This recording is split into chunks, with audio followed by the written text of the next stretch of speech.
안녕하십니까. KNS 입시센터 박태웅 소장입니다. 자, 이번 시간에는 보시는 것처럼 2024학년도 대입 결과 및 생기부 분석에 대해 좀 말씀드리도록 하겠습니다. 현재 정시 전형이 완전히 끝나지 않은 상황에서 대학 입시 및 기관에서 이제 완전한 정보가 나오지 않은 상황입니다. 또 이번 명절 앞두고 어제 발표된 25학년도 의대 증원 2,000명 발표도 있었고요. 때문에 무엇보다도 변화가 클 이번 25학년도 입시를 준비할 학생과 학부모님들께 관심과 기대하시는 바가 좀 클 텐데요. 저희 KNS 어학원에서는 입시 설명회를 보시는 다수의 이제 지원자분들, 그리고 학습 부모님들이 고려했을 때 아마 명절 이후에 본격화되는 신학기 되기 전에, 지난 학년도, 그러니까 24학년도죠. 수시 결과에 대한 분석을 통해서, 예를 들어 이제 고3이 되는 친구들은 남은 이제 학기 성적 관리와 수시 지원 방향을 짜고, 그리고 예비고 1, 2학년들은 변화될 대입 방향에 대해서 미리 확인할 수 있는 시간이 되셨으면 합니다. 자, 지금부터 좀 시작하겠습니다. 먼저 진행 순서에 보시면 이렇게 4가지로 저희가 구성을 했는데요. 24학년도 전형은 아시는 것처럼 코로나 이후 가장 변동성이 큰 입시 환경이었습니다. 정부의 본격적 입시 정책으로 수능 난이도 이슈가 가장 컸었죠. 그러다 보니까 제가 수시 결과를 분석하는 과정에서도 보시는 것처럼 이 영향이 이제 되게 크게 다가왔었습니다. 과거의 수시 전형이 내신과 생활기록부 이것들에 대한 좀 고민이 컸다면요. 올해의 경우에는 수능의 영향이 좀 더 컸다고 볼 수 있겠습니다. 첫 번째 보시는 것처럼 제가 이제 제목을 수능 충격이라고 좀 자극적인 멘트를 썼는데, 세부 항목이 보시는 것처럼 24학년도 대입 수시 결과 요약, 그리고 의대 열풍이 문과에도 불안. 사실 의대 열풍이란 것이 의도치 않은 도미노 현상을 가져왔고, 이것이 25학년도에는 정원이 늘어나는 만큼 더 큰 영향을 줄 수 있을 거라고 생각이 듭니다. 그리고 두 번째 보시는 거는 이제 추합 결과입니다. 자, 사실 주요대를 비롯한 각 대학들이 추합 결과를 방식이 이제 아주 일률적이지는 않습니다.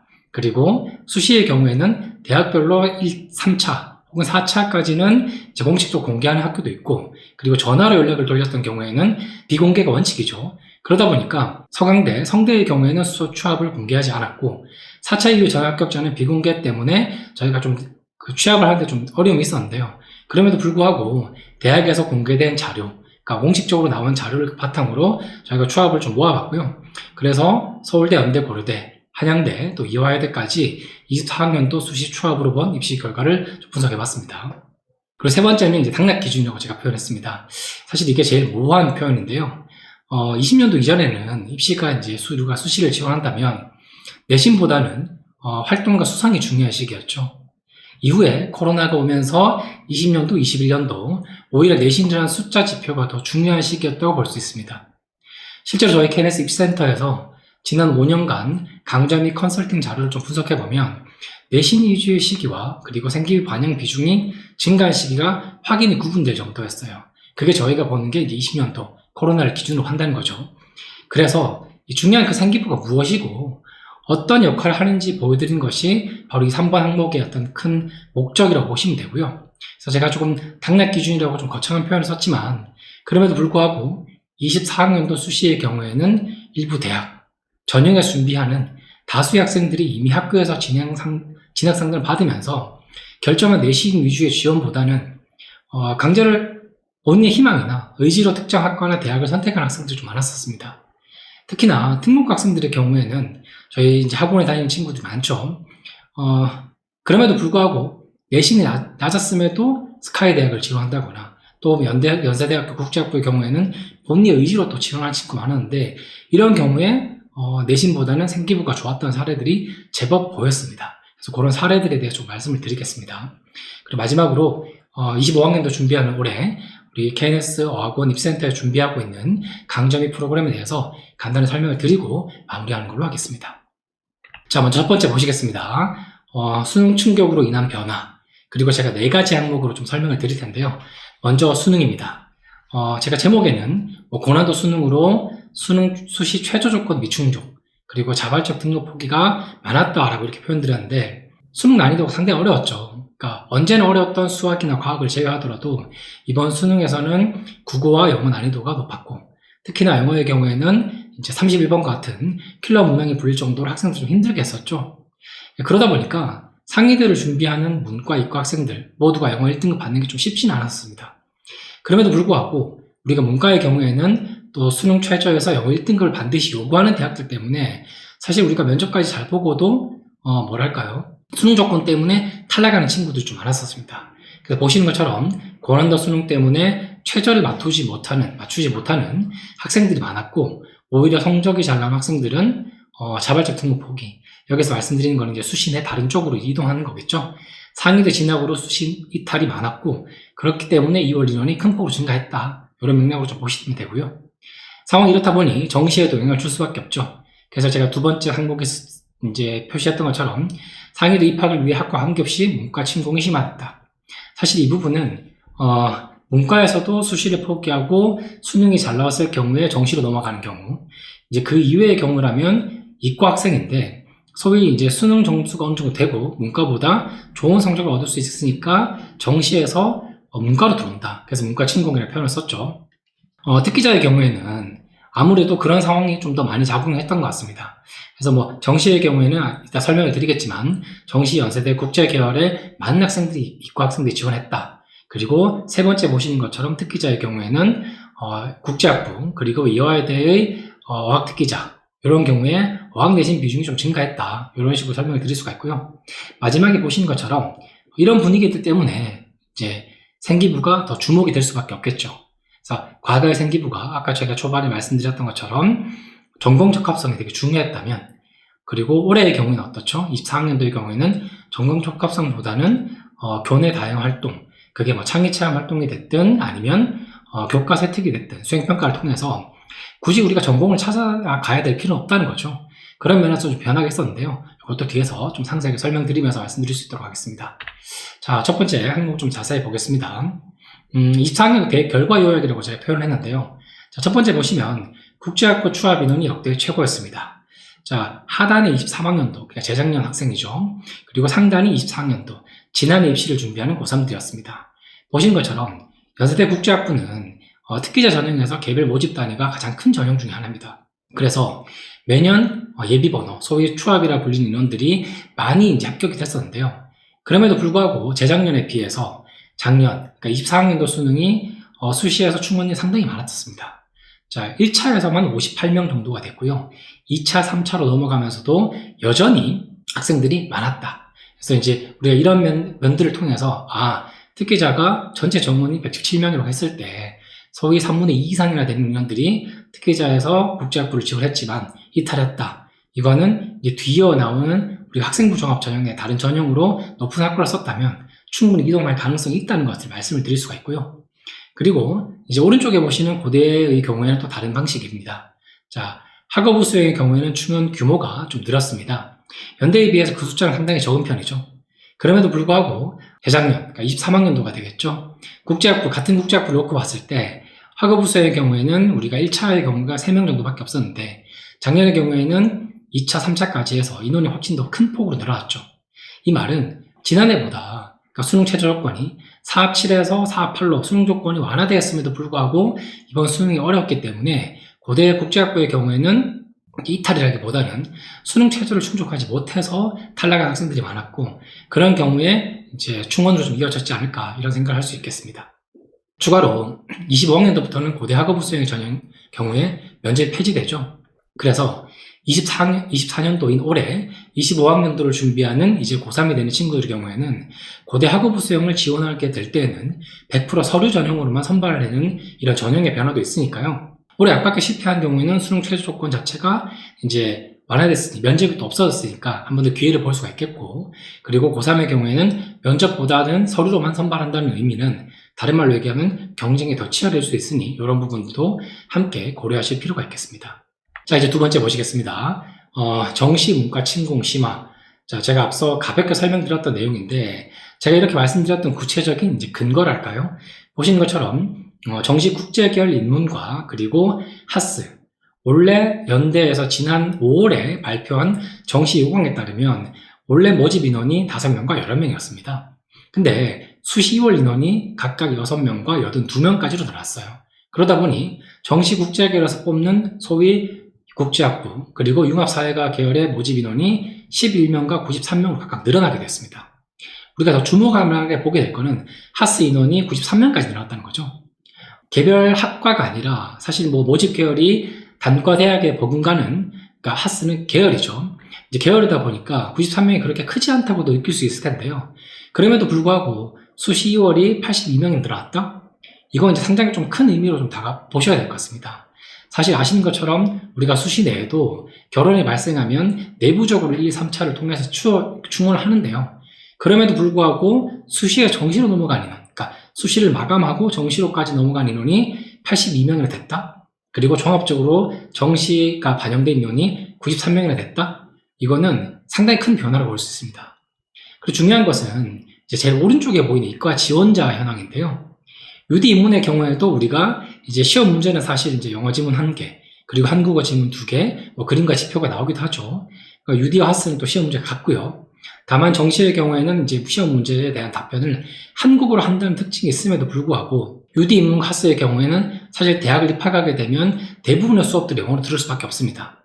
그럼에도 불구하고 이과 지원자가 23명, 그리고 하스의 경우에는 81명이 됐다는 것은 저희가 뭐 진학사를 통해서 학생들에게 받은 정보에 따른다 하더라도 이 지원자들이 엄청나게 많다는 것을 알 수가 있죠. 자, 전체 정원의 UD의 경우에는 11명인데 이과 지원자가 23명이었고, 그리고 하스의 경우에는 93명인데도 81명이나 지원했다. 그러면 우리가 원래 하스를 지원하고자 했던 정시 문과 학생들이 있음에도 불구하고 이과 학생들이 상당히 많았다는 건 뭐죠? 이과 학생들의 문과 침공이 본격화됐다 라는 의미로 좀 이해할 수가 있겠습니다. 그래서 이 경향은 우리가 정시에서 면접을 이제 통해서 학생들을 뽑는다는 그 특징이 있음에도 불구하고 우리가 가군에서 연대고대, 만약에 내가 이과 학생이라고 했을 때 가군에서 연대고대를 동일 계열, 뭐 공학계열이나 이기학계열을 써서 불안하기보다는 확실한 방식으로 우위를 갖고 내가 문과 쪽으로 지원을 하고 나군에서 좀 안정적으로 가겠다, 이런 전략을 택했다는 걸로 볼 수 있고요. 보시는 것처럼 연대의 경우에는 과탐, 사탐 구분이 없죠. 그러니까 변환 점수로 동일하게 적용하다 보니 아무래도 과탐 누적 인원이 많아서 이과 학생들이 문과로 지원할 수밖에 없었다. 또 하나는 하스의 경우에는 융합사회과학이라고 하죠. 그러니까 세부 전공이 우리가 창의기술 경영, 그리고 뭐 통계학도 있고, 그리고 계량경제도 있습니다. 그러다 보니까 소위 하스라는 게 문이과 통합형이 반영된 전형적인 어떤 계열이다 보니까 이과 학생들의 진입 장벽이 훨씬 낮았다고 볼 수 있고요. 그리고 하단에 보시는 경영대의 경우에도 수시에서 많은 학생들이 채웠지만 그럼에도 불구하고 이과 지원자가 70명이 넘었다는 것 또한 우리가 내가 불안한 점수로 이과에서 이제 공대를 쓰는 것보다 그래도 연대 경영으로 문과 쪽으로 바꿔서 가는 게 낫지 않겠냐, 이런 선택을 한 학생들이 많았다고 볼 수 있겠습니다. 자, 그리고 오른쪽 보시겠습니다. 특기자 전형 내 어학 비중이 증가인데요. 보시는 것처럼 이제 저희 학원에 다니는 이제 다수의 학생들이 대부분 특목고 학생들이고, 그리고 저희 쪽에서 이제 개설하는 강좌 중에 가장 인기 있는 게 당연히 이제 UD 강좌죠. 그러다 보니까 합격자 내신들을 가지고 저희가 좀 평균을 내봤더니 재작년 23학년도 전형에서는 소위 UD를 지원하든 이화여대를 지원하든 전체 내신 등급이 상당히 좀 중요했던 것이었습니다. 근데 지난해의 경우에는 전체 내신보다는 오히려 영어 내신 자체가 더 중요한 몇몇 사례들이 좀 발견됐습니다. 이 말이 의미하는 게 뭐냐? 그러니까 우리가 과거의 특기자 전형에 의미했던 게 뭐죠? 영어 특기자든 소프트웨어 특기자든 과학 특기자든 또는 그 이전에 존재했던 뭐 중국어 그리고 일본어 특기자도 있었죠. 그런 각 전형에서의 색깔을 분명히 좀 살리는 쪽으로 간다라고 좀 볼 수가 있겠고요. 그리고 과거와 달리 이제 우리가 특기자라고 보는 그 전형 자체가 과거 연대 국제학부의 경우에는 그 해외고 출신도 지원했었지만 어느 순간부터 이제 국내고로 제한되면서 특목고 학생들 또는 살다 왔거나 해외 체류 경험이 있고 영어를 잘하는 친구들 지원할 수밖에 없는데 그런 실력을 어떻게 배별하느냐, 그 부분에서 영어 내신 비중이 좀 높아졌다, 이런 식으로 평가할 수가 있겠습니다. 자, 이제 네 번째가 있습니다. 이게 이제 생기부인데요. 사실 뭐 지난해 저와 함께 생기부 상담을 진행했던 학생들 중에 일부 사례를 제가 좀 편집을 해서 가지고 왔습니다. 보시는 것처럼 23학년 하단에 보이죠? 하단에는 전공 관련성을 좀 많이 봤었습니다. 보신 것처럼 이제 외국 학생들이겠죠. 심화영어나 심화영어 헤어2, 불어, 프랑스 같은 경우에 이런 것들을 좀 더 중점적으로 채웠다면 24학년도, 그러니까 지난해 준비한 학생들에는 오히려 전공에 맞는 동아리, 진로활동, 그리고 교과 세팅 내 수행평가, 이런 것들을 좀 다양한 차원에서 많이 한 학생들이 선발 비중이 좋았었습니다. 실제로 우리가 이제 이번 합격한 친구들을 보게 되면 우리가 이제 뭐 진로 방향에 대해서는 우리가 대학에서 미반영한다고 이미 공지가 되어 있음에도 불구하고 연출가, 그리고 문화예술가 이런 쪽의 진로를 선택해서 활동을 한 친구들이 오히려 합격 기준이 높았어요. 그러니까 연대 유디가 단순히 영어를 잘해서, 그리고 내가 국제법이나 국제정치 또는 국제변호사 등 사회과학 쪽에 관심이 있는 친구라 지원한다, 이런 어떤 계열 내 방향성만 선택한다기보다는 예술과 문화 등 다양한 관점에서 활동한 학생들이 더욱더 합격률이 좋았다. 그리고 이것은 생기부만의 특징이라기보다는 앞서 보여드렸던 내신, 전체 내신이 아닌 영어에 대한 내신 비중도 함께 반영이 돼서 종합적으로 고려했을 때 생기부가 다양한 게 좋았다라고 평가할 수가 있겠습니다. 자, 이제 보시겠습니다. 제목을 제가 의대 열풍의 또 문과 영향이라고 제가 말씀을 드렸는데요. 아마 처음 말씀드렸던 것처럼 이제 어제 발표가 난 의대 증원 2,000명, 25학년도부터 당장 올해부터 이제 반영이 된다는 거죠. 제가 이제 하단에 쓴 것처럼 주요 대 문과에서 이과 지원이 허용되고 정시로 취업난 타겟. 여기 항목 중에 제일 오른쪽에 보시면 문과에서도 그럼 의대를 지원할 수 있을까? 이게 이미 지난해 5월 달에 우리가 이제 지원 가능하다라는 어떤 정부의 발표, 대학들의 어떤 말에도 불구하고 사실 믿지 않게 됐죠. 왜냐하면 어차피 우리가 조정 점수가 반영된 표준 점수제 하에서는 문과에 선택할 수 있는 확률과 통계 이런 수준에서는 높은 점수를 받을 수가 없습니다. 당연히 이과한테 유리할 수밖에 없겠죠. 그러니까 진입장벽이 없었으나 실제로는 큰 장벽이 존재할 수밖에 없는 구조이기 때문에 제가 문과에서 의대를 지원한다는 가장 오른쪽 라인에는 전부 다 취소선을 표시를 해뒀는데요. 그럼에도 불구하고 이 부분이 되게 의미 있게 다가오는 건 뭐냐면, 자, 정시든 수시든 우리가 문과를 지원한 학생들이 과거에 비해 취업난이 힘든 것들이 사실입니다. 보시는 것처럼 서울대를 비롯한 이제 주요대 그리고 이화여대까지, 자, 지금 수학에 대해서 어떤 확률과 통계를 해야 되냐, 미적이냐 기하를 해야 되냐에 대해서 대부분 지정하지 않고 있습니다. 그리고 통합수능에 따라서 사탐이든 과탐이든 미정하지 않고 있죠. 그래서 문과에서 이과 지원은 충분히 가능합니다. 그렇다고 한다면 이제 하단에 보시는 것처럼 우리가 상위대에 만약에 경영대를 붙는다, 그래서 좋은 학교로 갈 수 있다, 그리고 이과 학생들 중에서 의대를 선호해서 수시에서 다 빠져버리고 수시에서도 2월 1을 채우지 못해 정시로 넘어간다, 그러면 문과 친구는 항상 가소가 되겠죠. 여기에 더해 수시 추합과 정시 2월이 폭증하게 된다면 문과를 지원하는 정시 학생들 중에서 그럴 바에는 차라리 이과에 이공계열로 지원해서 우리가 취업난을 타개하는 쪽으로 가지 않을까. 지금 뉴스에서 많이 다루고 있는 부분들이 의대 증원과 그리고 재수생뿐만 아니라 직장인들도 의대를 할 수도 있다는 여러 가지 얘기들이 나오죠. 의대에 대한 열풍은 논외를 하고서 이미 문과를 진학하고자 하는 학생들이 지난 10년간 취업률 자체가 그렇게 좋지가 않았습니다. 아시는 것처럼 주요대를 진학하는 대부분 상위권 어떤 그 내신을 가지고 있는 친구들은 장래의 진로에 대해서 경제적인 여유를 제외한다면 대부분이 로스쿨을 생각하고 있는 것이 현실입니다. 하지만 아시는 것처럼 로스쿨 제도가 이제 우리에게 있어서는 이제 예전만큼 메리트가 없죠.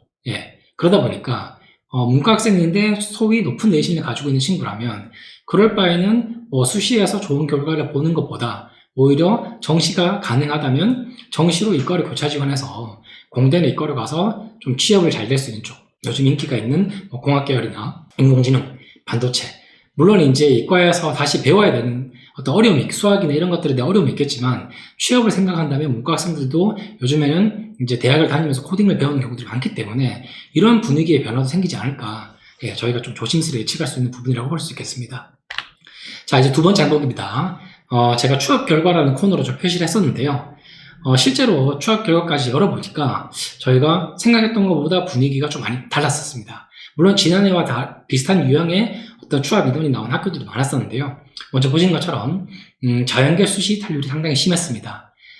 스카이 수시 취업 인원의 다수는 자연계열, 이거는 매년 존재했던 거죠. 이제 의대에 대한 열풍도 좀 불기 시작했었으니까요. 보시는 것처럼 서울대의 경우에는 약대 내 첨단 융합학부가 지역균형으로 뽑는 인원이 10명 정도 빠졌고요. 연대는 전자전공학부 논술 전형에서 93명이나 빠졌습니다. 고려대학교의 경우에는 같은 전자전공학부인데 계열 적합, 수능이 없는 거죠. 계열 적합의 경우에는 84명, 이화여대의 경우에는 교과 전형인 화학생명 분자화학부에 20명 가까이 빠졌습니다. 그래서 이과에서는 매년 이만큼 빠졌다라는 의미에서는 큰 차이가 없을 수 있으나 서울대의 경우에 지역균형, 그리고 연대의 경우에 논술, 그리고 이화여대의 경우에 교과 전형에서 이런 인원들이 빠졌다는 건 이게 단순히 성적이 좋은 친구들이 다른 데서 어떤 조건이 좋아서 그냥 빠진다? 라고만 보긴 좀 어렵다는 거죠. 특히나 지역균형 같은 경우는, 서울대의 지역균형은 이미 어차피 변동이 없는 초상위 계열의 학생들이기 때문에 여기서 빠졌다는 건 이제 다른 학교에 이대로 썼다거나 그런 걸로 유추가 가능하고요. 그리고 논술 전형에서 93명이 빠졌다? 그러니까 논술 같은 경우는 우리가 사실 아무것도 없이 논술만 보는 거잖아요. 그런 면에서 논술이 93명이 빠졌다는 건 이만큼 이제 논리적 실력을 갖춘 친구들이 다른 데로 빠질 가능성이 훨씬 더 크다는 것을 의미하고요. 그리고 이화여대의 경우에도 우리가 보통은 이학계열과 그리고 공학계열에서 많이 빠짐에도 불구하고 교과 전형에서 20명이 빠졌다는 건 다른 말로 얘기하면 이대가 아닌 다른 상위권 대학 공대나 그리고 연고대 중에 일반 학과로 빠졌을 가능성이 크다는 거죠. 또 오른쪽에 보시겠습니다. 3차, 4차도 빠진다. 제가 이렇게 표현했는데요. 사실은 이제 수시에서 우리 보통 추합이 돌면 1차에서 가장 많은 규모가 빠집니다. 제가 뒤에서 개별 대학별로 몇몇 대학들의 차수별 추합 인원에 대해서 좀 보여드릴 텐데요. 보통 1차에서 가장 많이 빠지죠. 왜냐하면 수시 결과가 지난해 기준으로 12월 15일 날 수능 이후에 이제 한꺼번에 발표가 났었으니까요. 그래서 수시의 경우에는 추합까지 포함해서 12월 말까지, 보통 크리스마스 이후까지도 결과가 나오는 편인데, 그럼에도 불구하고 3차, 4차에서도 이런 인원이 빠진다? 이 말은 상위대로 이동이 상당히 컸다는 거고요. 그리고 수능을 치고 나서 완벽하게 정시에 대해서 기대를 갖는 친구들이 많다면 그 인원은 더 클 수밖에 없다는 거죠. 그래서 연대의 경우에는 227명, 고대의 경우에는 389명, 이화여대에도 95명이나 빠졌다. 자, 그러면 우리가 소위 수시를 통해서 많은 학생들이 선발되는 것들이 수능을 보지 않는다, 또는 학교 생활을 열심히 하는 학생들을 위해서 선발하는 게 수시 전형의 목적이라고 했을 때 수시에서 이만큼 빠진다는 건 두 가지로 설명이 가능합니다. 첫 번째, 재작년부터 이어져온 소위 내신이 좋아야지만 수시에 좋은 합격을 할 수 있다라는 분위기가 좀 달라졌다는 거죠. 왜? 내신 성적을 가지고 학교에서 보수적으로 원서를 쓰기를 원하는 선생님들과 상담을 했을 때 맞춰 썼음에도 불구하고 생각보다 합격이 괜찮은데? 하면 빠지게 되겠죠. 그리고 이제 과거와 달리 우리가 소위 모험을 하지 않는 분위기에서 소신 지원을 하는 학생들이 원하는 성적이 안 나왔다, 원하는 학교에 합격을 한 군데를 하게 된다면 그만큼 빠질 가능성이 크다는 것들을 의미할 수 있겠습니다. 자, 세 번째 보시겠습니다. 제가 경영과 전자전기라고 표현했는데 사실 이게 추합이 가장 많이 돌았던 게 문과에서는 경영, 이과에서는 전자전기, 이렇게 나눠줄 수 있겠습니다. 자, 먼저 보시는 것처럼 연대 경영대의 경우에는 추천이 29명, 활동우수의 경우에는 48명, 그래서 도합 17명이 빠졌고요. 고려대 경영대의 경우에는 추천, 학업우 수형, 계열적 합평 각각 50명이 넘죠. 그래서 207명이나 되는 학생들이 이제 빠졌습니다. 그러면 이 학생들이 문과에서 어디로 갔냐? 당연히 서울대로 갔겠죠. 그리고 이과의 경우에도 연대 전자전기 경우에는 추천 19명, 활동우 수형이 27명, 논술이 93명, 고대도 마찬가지가 되겠죠. 추천과 학우, 계적. 그래서 연대에 비해서 고대가 오히려 더 많이 빠졌다. 자, 일반적으로 우리가 문과든 이과든 연대나 고대에서 이제 수시 합격을 하게 되면 보통 연대에서 고대로 좀 넘어가는 경우가 많습니다. 문과를 기준으로 좀 말씀을 드리게 되면 문과의 연대 국제학부나 또는 연세대학교 경영대의 경우에는 고대의 개별학과로 빠지는 경우가 상당히 많았었습니다. 근데 보시는 것처럼 지금 이 자료에 따르면 24학년도 수시 추합을 보게 된다면 고대가 훨씬 더 많이 빠졌죠. 다시 말해서 고대에서 서울대로 넘어가는 인원이 훨씬 더 많았다라는 것으로 좀 예측이 가능하고요. 마지막으로 교과 확정은 다른 패턴이라고 제가 표현을 했는데, 보시는 것처럼 지역균형의 응용생물과 일반 응용생물의 경우에는 각각 8명과 12명이 이제 예비 추합으로 빠졌습니다. 지금 같은 경우는 당연히 이제 우리가 학교 추천과 같은 전형이잖아요. 그러다 보니까 더 이상 올라갈 곳이 없고 내신이 초상위인 친구들이기 때문에 오히려 빠지는 인원이 생각보다 적습니다. 그럼에도 불구하고 하단에 보시는 것처럼 연대와 교대, 이화여대, 특기자, 계열적 합평, 학종 영문. 자, 이화여대 학종을 제외하고는 특기자와 계열적 합평은 수능 최저가 없죠. 그러다 보니 수능 최저 조건을 갖추고 소위 학생부 종합의 다른 전형으로 개별 학과를 썼다면 그만큼 빠질 여지가 크다는 거죠. 그래서 그런 의미로 좀 이해를 하시면 되겠습니다. 자, 지금부터는 좀 더 상세한 내용을 가지고 대학별 수시 내용을 좀 분석해 보겠습니다. 먼저 서울대 수시 추합을 좀 보시겠습니다. 우리가 추합이라고 한다면 서울대에서 공개한 자료에 따르면 1차, 2차 이외에는 없습니다. 그럼에도 불구하고 종합적으로 봤을 때 생각보다 추합으로 이제 빠지는 인원들이 상당히 적었죠. 보시면 인문대학의 경우에는 이제 개별 학부가 됐든 학과가 됐든 5명 이하입니다. 그리고 오른쪽에 보시는 것처럼 사범대학의 경우에도 5명 이하죠. 근데 우리가 좀 눈여겨봐야 될 부분이 농생명과학대학의 경우에 12명, 당연히 응모생물 화학부의 경우에는 지금과 일반 합쳐서 12명이 빠졌지만 이 역시 아마 학생부 종합전형의 다른 학교를 썼다면 거기로 빠질 가능성이 클 겁니다. 그리고 약대의 경우에 첨단융합부가 오히려 18명을 빠졌는데 이건 뭐냐면 약학계열 자체가 우리가 일반적으로 약사가 되는 그런 거보다 첨단융합은 연구개발에 좀 더 포커스를 맞춰주고 있죠.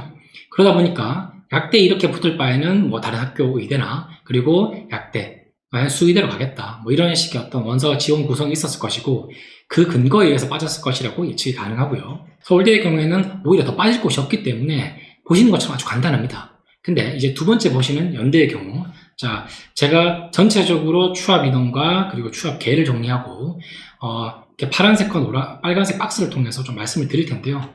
먼저 보신 것처럼 연대의 경우에는 우리가 오히려 논술, 자, 지금 논술 전형이 되게 특이함에도 불구하고 문과 빠진 인원이 한 명도 없죠. 자, 경제학부에 한 명 빠졌습니다. 그리고 이과의 경우에도 사실은 전자전기공학부를 제외하면 특별히 빠진 인원은 없습니다. 그리고 오른쪽에 보시겠습니다. 사회과학대의 경우에는 학생부 종합전형 활동우수의 경우에도 거의 빠진 인원이 없죠. 그럼에도 불구하고 논술이 많이 빠졌다. 다시 말해 문과의 경우에는 이탈률이 거의 없지만 이과는 생각보다 많다는 것을 전제를 하고 있고요. 그리고 빨간색으로 표시한 전기전자공학부의 경우에는 논술 전형에서 93명 가까이 무더기로 빠졌습니다. 특히나 이게 전체 정원에 비춰주면 3바퀴 가까이 돈 거죠. 그리고 언더우드의 경우에는 오른쪽 하단에 보시는 것처럼 자, 특기자 전형을 뽑았는데 1차에서 58명, 정원이 117명이라고 했을 때 58명이 반 정도 빠진 거고 2차에서도 22명이나 빠졌습니다. 그래서 예비번호가 88번까지 돌았다는 건 전체 정원의 3분의 2가 빠졌다는 것이고 아까 앞서 보여드렸던 것처럼 그 이전 해 또는 그 과거의 어떤 전형 해보다도 예비번호가 많이 빠졌다는 것을 의미할 수가 있겠습니다. 자, 이제 고대를 보시겠습니다. 고대의 경우에도 마찬가지입니다. 먼저 빨간색부터 설명을 드릴게요. 경영대의 경우에는 추천, 학업우수, 계열적합, 그러니까 어떤 전형을 가리지 않고 문과에서 많이 빠졌죠. 다시 말해 고려대학교 경영대학을 수시 전형으로 추천이나 학업우수형, 계열적합에 썼다 하더라도 정원의 3분의 1 정도는 전부 다 빠지게 됩니다. 이 빠진다는 건 뭐죠? 서울대로 간다는 거죠. 그래서 문과의 경우에는 정말 단순하게도 고대에서 서울대로 가고 연대에서 고대로 가고 이런 순서들이 어떤 큰 패턴 틀에서 지난 몇 년간 크게 벗어나지 않는다면 이과의 경우, 자 보시겠습니다. 국제대학 경우에도 제가 몇 가지 설명을 드리겠지만 이과의 경우에도 지금 몇몇 대학들의 경우에는 제가 빠지죠. 그리고 제가 파란색을 표시한 부분 보시겠습니다. 계열적합형의 경우에는 파란색을 제외한 모든 학과의 정원이 초과해서 이탈했습니다. 무슨 말이냐? 계열적합형은 문과와 이과를 가리지 않습니다. 자, 파란색으로 표시된 과를 제외하고는 대부분 빠졌다고 설명드리죠. 그럼 문과대학의 경우에는 자, 철학과, 그리고 사학과, 사회학과, 그리고 동문과, 불문과 이런 애들이 전부 다 정원에 비해서 추합으로 많이 돌았다는 얘기고요. 이과의 경우에도 공대의 경우에는 다 빠졌죠. 공대는 파란색에 표시된 부분이 없으니까요. 그래서 이런 어떤 특정 패턴들을 봤을 때 이과가 계열적합형, 우리가 수능 최저가 없는 조건임에도 불구하고 문과의 경우에는 많은 특목고 학생들이 자 학교 추천 받기는 힘들고 내신 때문에 그리고 학업우수형은 4, 8이라 하더라도 수능 최저는 좀 힘든데 그래서 나는 고대는 무조건 계열적합에 쓸 거야 라는 생각을 가졌다면 이 조건을 본다면 어떻습니까? 오히려 계열적합형이라서 만만한 게 아니라 내신 좋은 친구들이 계열적합형을 쓴다는 겁니다. 그래서 우리가 특목고 학생들만 쓰는 게 아니잖아요. 그래서 계열적합형을 쓰는 경우에는 일반 학교 학생들도 많이 쓰고 그렇기 때문에 내신 성적이 좋은 학생들이 많이 쓸 수밖에 없고 그렇다고 한다면 이탈률 또한 커질 수밖에 없다. 이런 의미로 좀 해석이 가능하고요. 그리고 녹색으로 보시는 것처럼 국제학부의 경우에는 자 추천의 경우에도 1, 2, 3차에서 각각 4명이 빠졌고요. 학업우수형도 10명 그리고 계열적합형도 24명이 빠졌습니다. 고대 국제학부는 사실 이제 지난 몇 년간 전형의 변화가 좀 크게 있었죠. 몇 년 전까지만 해도 우리가 이제 면접을 보고 그리고 에세이도 썼지만 국제학부 역시 우리가 각 전형에 따라서 문과형 시험 문제, 예를 들어서 학업우수형과 계열적합형도 당연히 그 전형에 맞는 면접형 시험 문제를 받고 답변도 한국어로 하는 형식이어서 학생들이 지원할 때 조금 고민이 많았습니다. 그리고 모집 단위도 연대에 비해 적었는데 그럼에도 불구하고 이탈을 했다는 건 국제학부 하나를 밟고 자 연대 경영이나 또는 서울대 쪽으로 진행하는 친구들이 많았다. 그 역시 다른 말로 얘기하자면 고대 계열적합형의 경우 국제학부의 경우에 24명이 빠졌다는 건 고대 국제학부를 계열적합형으로 쓴다고 했을 때 여기에 쓴 학생들이 반드시 과거의 특기자 전형이라고 해서 우리가 만만한 내신을 쓸 수 있는 전형은 아니다. 예, 이런 부분들을 반드시 기억하셔야 되겠습니다. 자, 이제 한양대 보시겠습니다. 한양대의 경우에는 우리 공대가 유명하다 보니까 융합전자공학부랑 컴퓨터 소프트웨어 학부 같은 경우는 교과든 학생부 종합 전형이 됐든 이탈률 상당히 높죠. 이거야말로 당연히 상위대로 이탈할 가능성이 크다는 거고요. 문과의 경우에는 정책학과 그리고 경영학부 정도가 30명과 71명 많이 빠진다는 거죠. 그럼에도 불구하고 또 바뀌지 않는 것들이 뭐죠? 제가 파란색으로 표시한 인문대학교의 어떤 물리대들 그리고 사범대 같은 경우입니다. 자, 빨간색과 파란색이 나눠진 이런 극명한 경우가 뭐죠? 여지가 많거나 내가 더 높은 내신으로 이들 학과를 한양대 이름으로 어떤 무난하게 썼다면 당연히 빠진다는 얘기고요. 그리고 빠지지 않는 이 파란색을 의미하는 거는 자, 한양대를 쓰고 싶은데 내 성적으로 안 되고 문과 인문대학이나 또는 사범대학 이런 데 찾아가야지. 그리고 이런 데로 들어가면 좋겠다. 여기 이 학과에 들어가면 좋겠다. 이런 마음을 가진 친구들은 절대 빠지지 않는다는 거죠. 빠져봐야 자, 고민할 여지가 크게 없습니다. 한양대 위에 우리가 성대나 서강대나 연고대 중에 한 군데를 쓴다고 했을 때 이들 학교에 떨어졌던 학생들이 여기에 머물러 있고 빠진 애들이 적다는 건 다른 말로 그 정도의 내신을 가진 친구를 썼다는 거예요. 그래서 우리가 한양대의 경우에는 자, 두드러지게 드러날 수 있는 문과의 정책학과나 경영학부 그리고 이과의 경우에는 융합전자공학부나 컴퓨터 소프트웨어 학부의 경우에는 소위 높은 내신을 가지고 한양대를 6개의 원서 중에서 4순위, 5순위 정도로 쓴 애들이 많다는 거고 파란색으로 표시한 부분처럼 인문대학이나 사범대학의 경우에는 소위 한양대를 6장 중에서 2순위 혹은 3순위 정도 쓴 애들 그래서 이 정도면 가겠다, 이탈하지 않겠다 보는 친구들이 많다는 걸로 좀 이해하시면 되겠습니다. 자, 마지막으로 이화여대 보시겠습니다. 이화여대는 다른 학교들과 달리 수시 결혼이 발생하는 학과에 대해서만 좀 따로 표시하고 있기 때문에 지금 이제 학과별로 제가 좀 구분하지 못한 부분이 좀 있는데요. 보신 것처럼 학생부 종합전형이나 교과 전형 그리고 종합전형, 논술, 실기, 실적이 있습니다. 이 중에서 우리가 학생부 종합전형인 미래인재 전형의 경우에는 수능 3학력 문과의 경우죠. 이런 최저 조건이 있고요. 그리고 논술 말고 특기자의 경우는 실기 전형이죠. 이게 이제 어학 특기자와 국제학 특기자가 있는데 이 경우에는 생활기록부 기반 면접으로 따로 진행했었습니다. 먼저 오른쪽에 보시는 것처럼 첫 번째 특징, 자, 교과는 70% 가까운 학생들이 이탈했었습니다. 간호학과는 모집 단위가 지금 이제 18명인데 13명이 빠졌고요. 경영대는 다 빠졌죠. 그래서 소위 전체 전공이 다 빠졌다. 그리고 경제학과의 경우에도 마찬가지고요. 정치외교도 마찬가지죠. 커뮤니케이션도 과거 우리가 신방과 문과에 상당히 인기 있었던 학과인데 그럼에도 불구하고 이제 15명 중에서 13명이나 빠졌다는 것도 교과 전형이 가지고 있는 특징이라고 보고 이대를 쓰는 교과 전형 학생들은 당연히 여학생들 중에서도 내신이 좋은 친구들일 테니 당연히 이화여대가 아닌 성대나 더 상위대학을 갔을 가능성이 크겠죠. 자, 그리고 두 번째 보시겠습니다.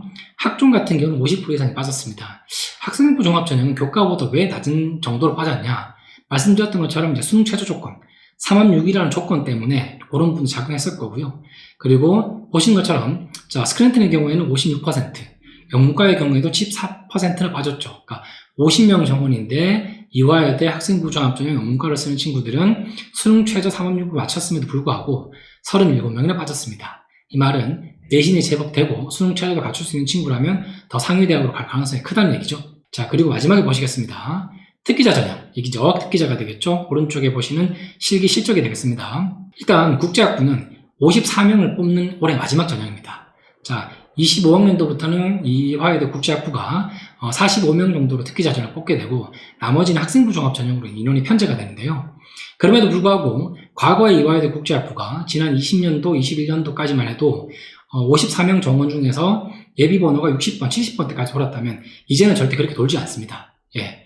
제가 뭐 설명회 뿐만 아니라 개별 상담 오시는 부모님께도 말씀을 드리지만 국제학부는 이제 그만큼 돌지 않고 실제로 쓸만한 친구들을 쓴다는 거죠.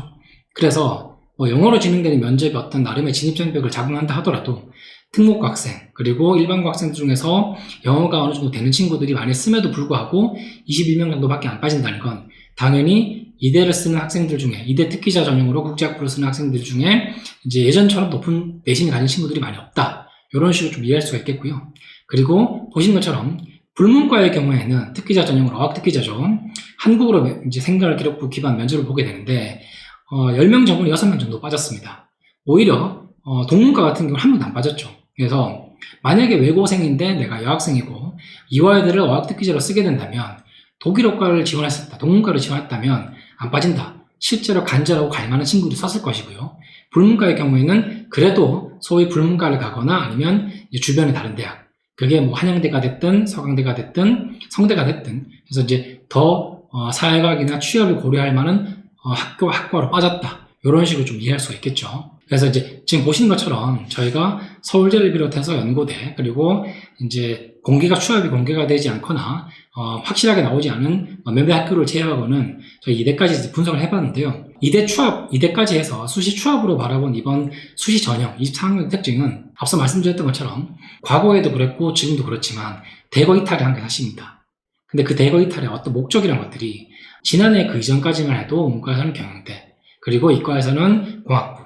근데 이제 이게 상위대를 위한 목적이 강했다면 이제는 이과에서는 의대, 문과에서는 상위대 플러스 정시, 여러 가지 이유가 존재한다는 거죠. 그런 의미에서 좀 이해를 하시면 되겠습니다. 자, 그렇다고 한다면 우리가 세 번째 말씀드렸던 그 생기부, 도대체 수시에서는 이 생기부가 소위 1차의 중요한 요소인데, 그리고 2차에서도 우리가 뭐 면접이 있는 전형으로 한다면 생활기록부조차도 우리 1차에 더불어서 일정 정도 또 비중을 작용하고 있겠죠.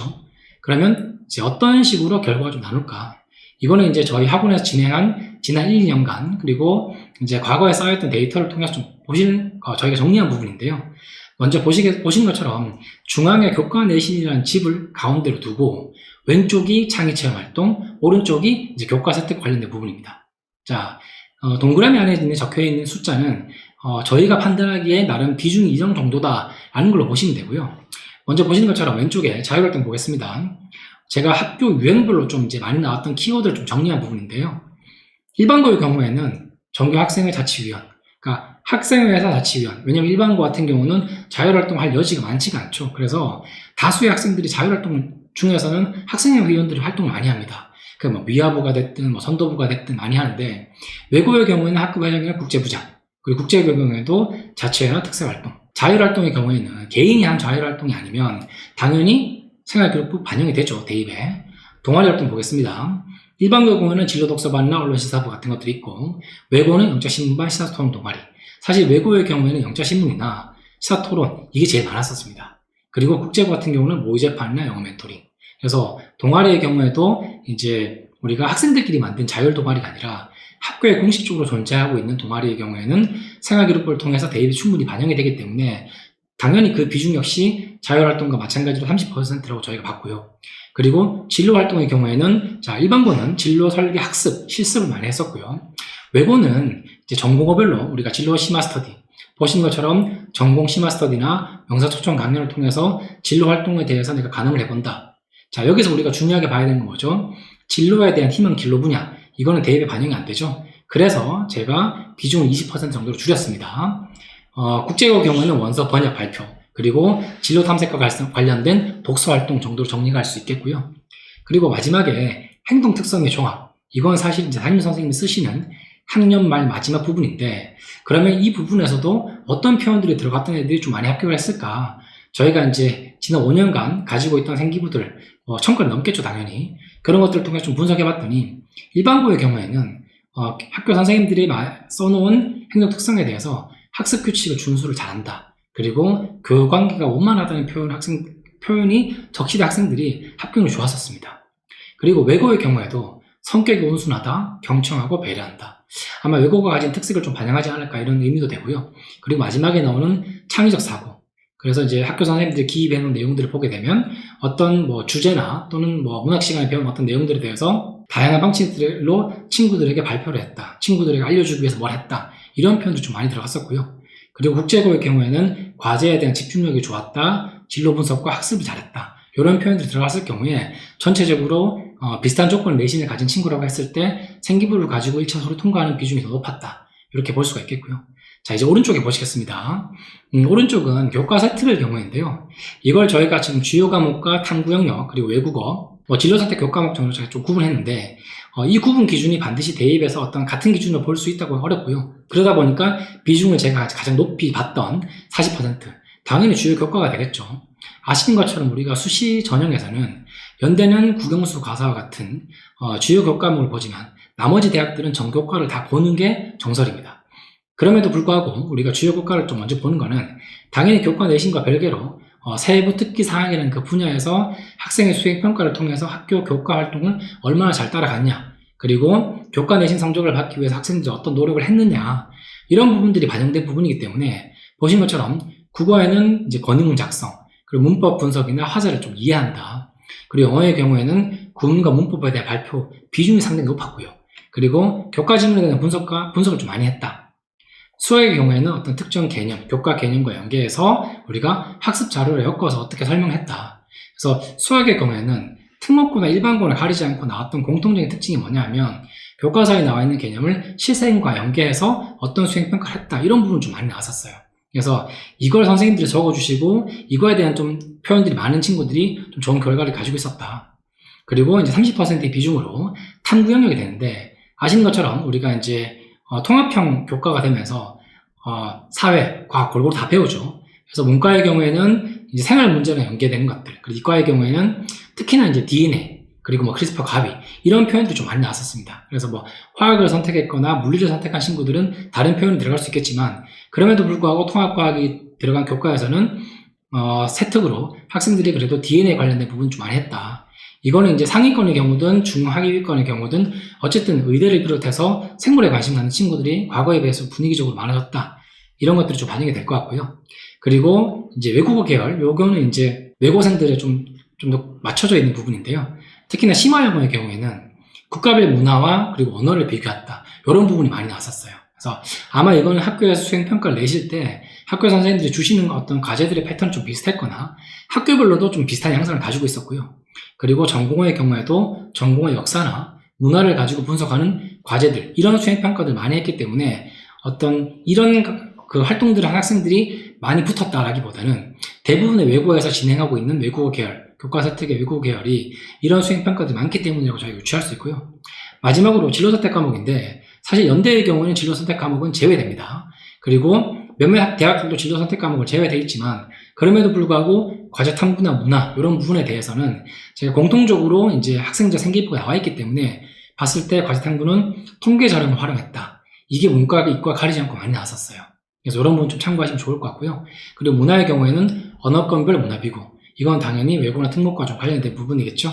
그래서 생기부 관련해서는 우리가 창의체험 활동, 그리고 교과 선택 관련해서 이제 학교별로, 그리고 교과별로 이런 어떤 키워드를 가진 학생들이 좋은 결과를 가지고 왔다. 비중까지도 제가 함께 드렸으니까요. 이런 거 좀 참고하시면 도움이 될 것 같습니다. 자, 그렇다고 한다면 생기부를 가지고 우리가 좀 분석을 좀 해볼 텐데요. 제가 이번에는 이번 입시에 합격한 친구들, 이제 주요 대별로 몇 가지 한 개씩만 사례를 가지고 왔는데요. 이게 이제 전체적으로 학생들이 어떤 기준으로, 그러니까 제가 생활기록부의 경우에도 내신이라는 것들을 바탕으로 말씀을 드렸잖아요. 그래서 내신과 생활기록부가 어떤 활동을 했는지 좀 구체적으로 좀 보여드리기 위해서 잡았습니다. 첫 번째 보시겠습니다.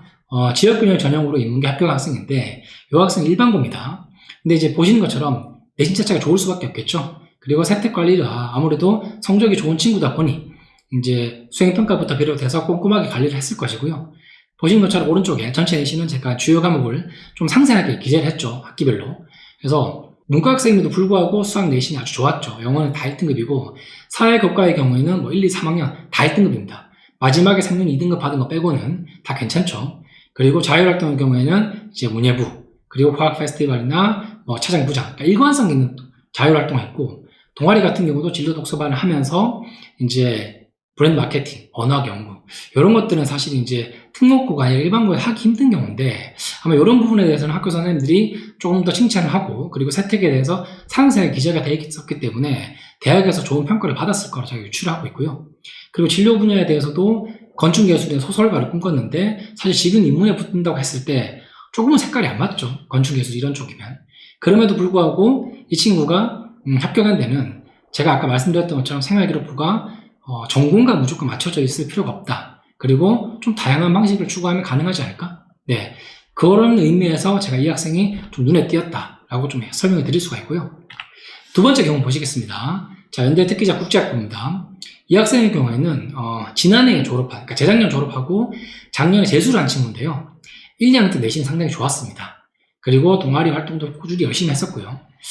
이 학생의 경우에는 저희가 상담을 좀 꾸준히 진행하면서 사실은 이제 작년에 재수한다고 찾아왔을 때 1, 2학년 내신이 너무 좋았었어요. 그러니까 들어보니 1, 2학년 때 내신은 아주 좋았는데 당연히 이제 그해 본인이 고3일 때 재작년에 수시를 쓰면서 무조건 붙을 줄 알았다. 그래서 3학기 2학기 내신을 버렸더니 이제 전체 내신이 좀 안 좋아졌다.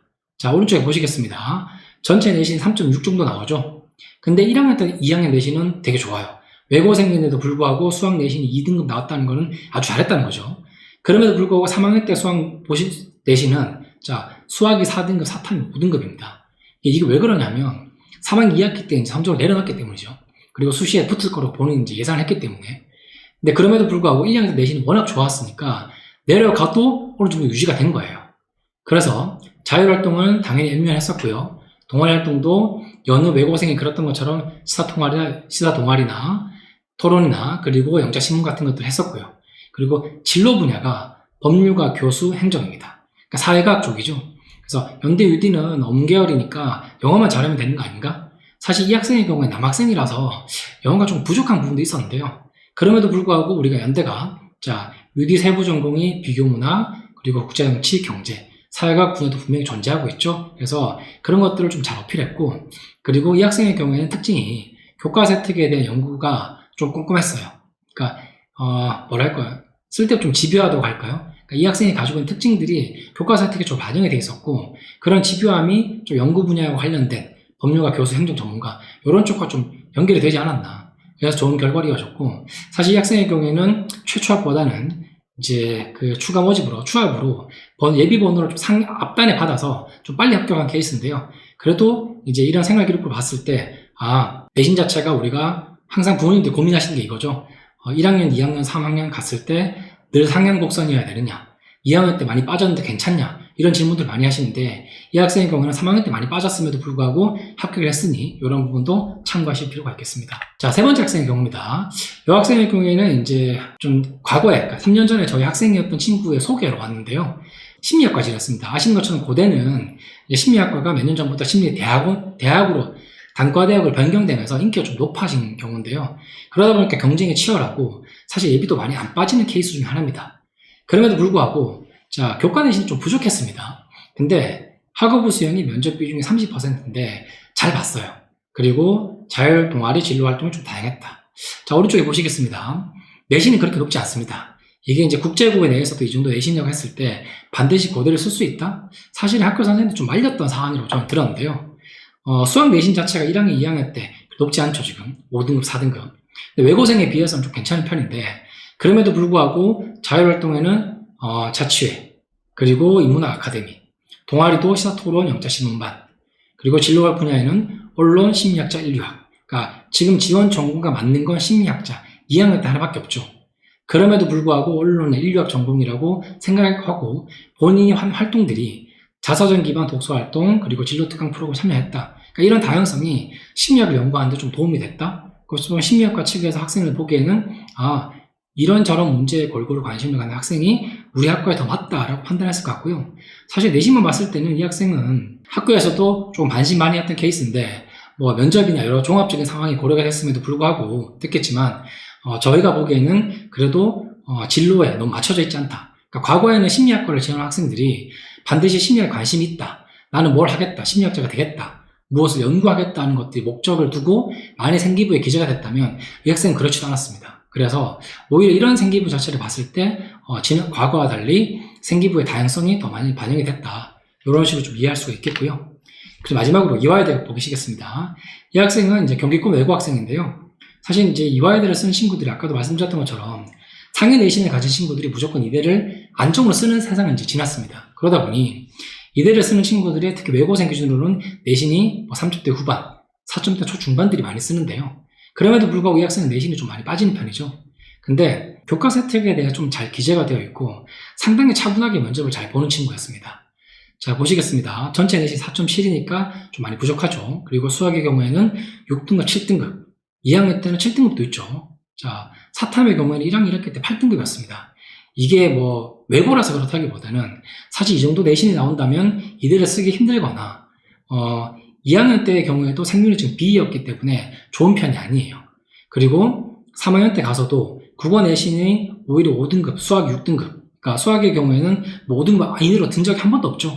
그럼에도 불구하고 전체 내신 상태가 그렇게 좋은 편이 아님에도 불구하고 자, 자율활동, 동아리활동, 진로, 그리고 교과서 혜택. 특히나 이 학생의 경우에는 제가 이제 여기에 기재는 못했지만 교과서 혜택에 대해서 아까 말씀드렸던 것처럼 내가 교과목에 대한 어떤 그 내신 성적이 약하지만 수행평가를 통해서 열심히 노력했으면 좀 많이 드러나 있었고요.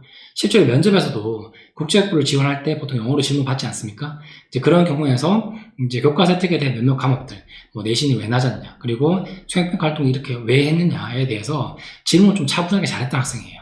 그래서 이제 최초합으로 좋은 결과를 가질 수 있었습니다. 그렇다고 한다면 우리가 앞서 설명드렸던 것처럼 물론 내신도 좋고 수능도 좋고 그리고 면접까지 잘 보고 면접이 없다면 소위 내신과 수능 골고루 잘 받아서 수시에서 반드시 좋은 원하는 학교를 가든 혹은 정시에서 내가 골라서 학교를 가든 결정을 하면 되는데 우리가 수시에는 생활기록부라는 변수가 분명히 존재하죠. 그리고 수시 6장의 원서를 쓴다고 했을 때 좀 어떤 식으로 고민해야 될까 이런 부분들이 있는데요. 지금 보신 것처럼 제가 타임라인을 만들어놨는데요. 당장 다음 달이죠. 3월 달에는 이제 교과 상황에 대한 파악부터 시작해서 우리가 생기부를 어떻게 방향을 잡아나갈지 결정을 좀 하셔야 됩니다. 그래서 다수의 학생들이 1학년, 2학년 생기부는 거의 볼 수가 없어요. 특히 일반고 같은 경우는 학교 선생님들이 정권을 가지고 계시기 때문에 생활기록부에 대해서 1학년, 2학년 때 어떻게 기재해야 되는지 거의 확인을 못해요. 뭐 그건 외고도 마찬가지고 1학년들은 거의 못 보죠. 근데 2학년 때 가서 이제 본인이 확인하는 거예요. 1학년 때 이렇게 적혀 있었네. 근데 이제 2학년 때 가서는 1학년 때 생기부를 바꿀 수는 없죠. 그래서 뭐 미리 점검을 받거나 여러 가지 노력을 하시는 분이 계신데 그럼에도 불구하고 우리가 고3 때는 이 3월 달에 지금 챙기지 않으면 4, 5, 6, 7부터 일정이 너무 빡빡하기 때문에 방향을 잡을 수가 없어요. 그래서 제가 생기부 방향 점검이라고 좀 표시를 해뒀고요. 4월이나 5월달 넘어가면 당연히 중간고사를 보셔야 될 것이고 그리고 교과별 내신 이제 어떻게 마무리될지 가늠할 수가 있겠죠. 자, 제가 상담 때마다 말씀을 드립니다. 1학년, 2학년 때 내신이 나오면 3학년 1학기 때 내신이 드라마틱하게 바뀌진 않는다고 말씀을 드려요. 왜? 3학년 1학기는 누구나 열심히 하니까요. 그래서 그럼에도 불구하고 내가 떨어지지 않게 또는 0.1점이라도 올리기 위해서는 내가 전략적으로 어떤 과목을 좀 더 관심을 가져야 될지 판단을 할 필요가 있고요. 그런 기준 하에서 그럼 나는 무슨 학교, 무슨 학과를 쓰지? 단순히 학교와 학과를 넘어서 어떤 전형으로 쓰는지에 대해서도 고민을 하셔야 됩니다. 3월 모평을 이미 3월달에 봤잖아요. 그러면 내가 수능이 가능해서 정시로 파야 될지 혹은 수능 조건이 괜찮으니까 수능 최저가 있는 학교를 써도 괜찮을지 혹은 내신만 챙겨서 수능 최저가 없는 소위 전형적인 학생부 종합 전형 서류로만 끝나든 수능 최저가 없는데 면접만 볼 수 있는 고대 계열 적합형 같은 그런 전형으로 쓸지 고민하셔야 되는 거죠. 그 판단을 해야 수행평가에 얼마나 집중할 수 있을지 결정할 수 있을 것이고요. 그리고 6월에 가서는 자, 수행평가를 어떻게 하면 마무리 잘할 수 있을까에 대한 요령을 좀 가지고 있어야 되고 6월 모평을 통해서 3월 모평과 그대로 갈 수가 있을지 혹은 6월에서 떨어지거나 상승했다면 이제 내 전략을 수정해야 될 수밖에 없겠죠. 그렇기 때문에 수시 지원에 대한 시나리오를 좀 더 구체적으로 짜야 됩니다.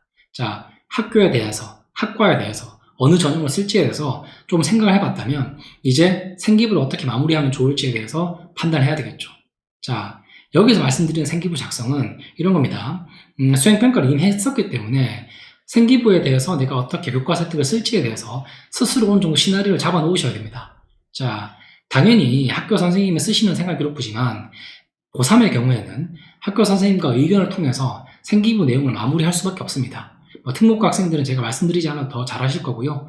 일반고 학생들이 하더라도 고3 1학기 생기부 마무리는 국가가 정한 공식적인 일정은 8월 31일까지지만 대부분의 학교들이 7월 중순에 지나는 기말고사 끝나고 나면 8월 초, 늦어도 방학이 끝나는 8월 셋째 주 안에 생활기록부가 다 마감이 돼야 됩니다.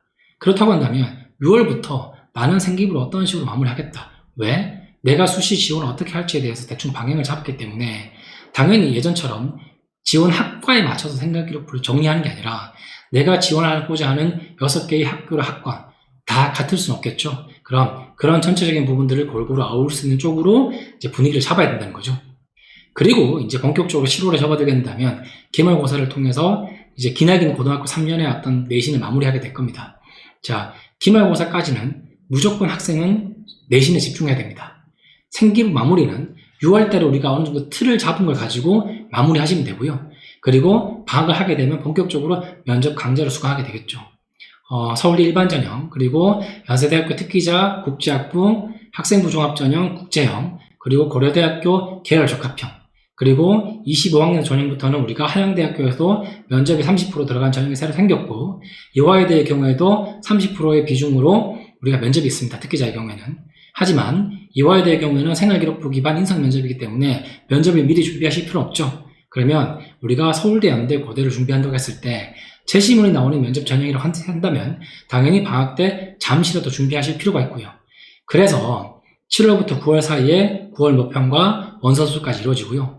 이게 다 끝나고 우리가 뭐 추석 특강도 마찬가지지만 10월에 가서 이제 본격적인 면접고사가 진행될 때, 자, 연세대 국제학부의 경우에는 10월 마지막 주에 미리 면접을 보고요.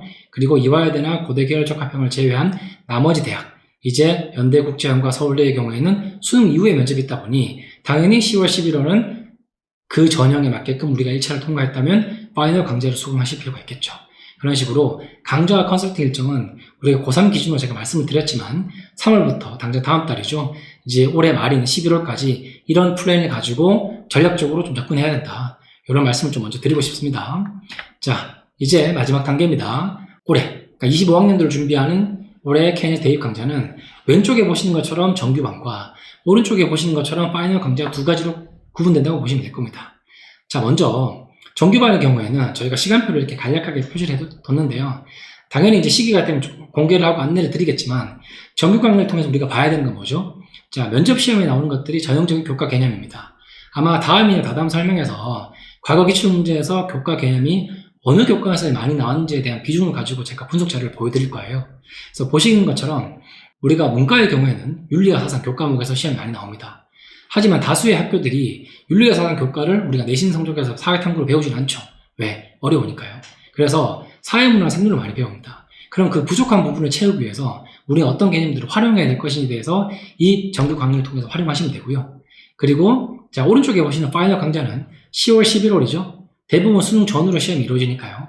파이널은 응당 기출문제를 바탕으로 매일매일, 왜? 1차 결과 발표하고 나서 2차 면접 시험까지는 대부분의 시험이 5일에서 7일 사이에 결정이 됩니다. 그래서 그 기간 동안 집중적으로 우리가 시험을 준비해야 된다는 것들, 이런 상황들을 좀 기억하시고 강좌의 특징, 나는 교과 개념을 좀 못 배웠으니까 뭐 윤사 이런 거 잘 모르니까 정규 강의를 듣겠다, 방학 때만 듣겠다, 그러면 정규 강의를 준비하시면 되고, 아니다, 내가 수능 준비하면서 윤사까지도 같이 공부할 수 있고, 또는 언어 영역, 비문학 지문을 통해서 이미 기출에 나와 있는 어떤 사회과학 지문에 대한 학습이 돼 있다 라고 한다면 우리가 내신이나 수능에 좀 더 집중하면서 파이널만 들어도 되겠죠. 그래서 정규 강의와 파이널 강의의 특징을 먼저 이해하시면서 강의 수강에 대한 목적에 맞게끔 이제 계획을 좀 잡으시면 되겠습니다. 그래서 컨설팅의 경우에는 보시는 것처럼 세특과 비교과, 원서 배치, 그리고 생기부 종합이 있는데요. 보통 고3의 경우에는 생기부 종합과 원서 배치로 좀 많이 갈 것이고요. 그리고 이제 왼쪽에 있는 이 두 가지의 경우에는 1학년, 2학년들 아직 시간적인 여유가 있고 올해 바뀌게 된 입시를 보겠다라고 하시는 분들은 이런 방식으로 좀 이제 생활기록부에 대해서 계획을 좀 잡으시면 되겠습니다. 자, 이상으로 저희 KNS 어학원에서 진행하고 있는 입시센터 2024학년도 수시 결과를 본 우리가 분석 설명회를 마치게 될 거고요. 그리고 보시는 것처럼 저희 KNS 어학원에서는 지금 영상을 보시게 되는 유튜브나 그리고 카카오톡 채널을 통해서 저희가 이제 질문에 대한 답변을 드리고요. 필요하시다면 직접 전화를 주셔도 되고요. 왼쪽에 KNS 어학원 그리고 네이버 카페를 통해서도 충분히 이제 질문과 답변을 받으실 수 있으니까요.